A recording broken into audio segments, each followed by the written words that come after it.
Today we have another mouse, but this time from a company called EasySMX. It's apparently the gamer's choice. So let's have a look and see how good it actually is. So the box itself is pretty self-explanatory, so gaming mouse. Upon opening it, you get your usual quick start guide, which is in English, Dutch, French, Italian, Spanish, and it looks like Chinese. But let's get rid of that and have a look at the mouse itself. So on first impressions, it does look relatively big. However, when you actually pop your hand onto it, it actually sits quite nicely in it. On the bottom of it, you've got these metal bits, which are a nice addition because most of them only have plastic bits. You have to be careful though, because this may mark your table or that sort of thing if you do tend to use it on a glass table. The cable itself is quite long as well, so let's plug it in and see how it looks. So all of the latest ones all have the lights that come on.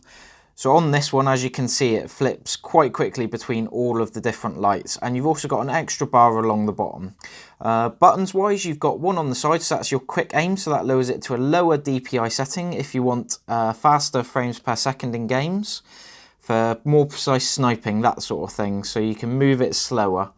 You've got your back forward buttons, your main 2-click buttons, which are quite easy to use, and then you've also got these two. So the top one changes your DPI setting, which apparently changes the colour on the back, and it's dependent on what colour it is as to the speed of your DPI. But the other one is this one. So this one is the better one because what it does is it actually switches off.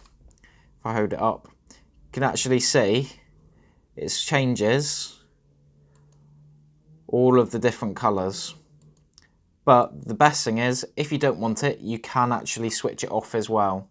So that's it switched off. The middle one, that you can't switch off, but then that is quite nice because you know exactly where it is all the time. And yeah, you can just change it. So as you see, I'm pushing that. That's now red, blue, yellow, pink, white, green. So that tells you the colour of the different DPI settings. It's a really nice mouse, and I will be starting to use it every single day for my main computer. And the reason because of that is my current one's broke and it cost about 60 quid. This is a much cheaper alternative, but from looking at it and from what I've used it so far, it looks like it's a great alternative to the Razer ones, that sort of thing.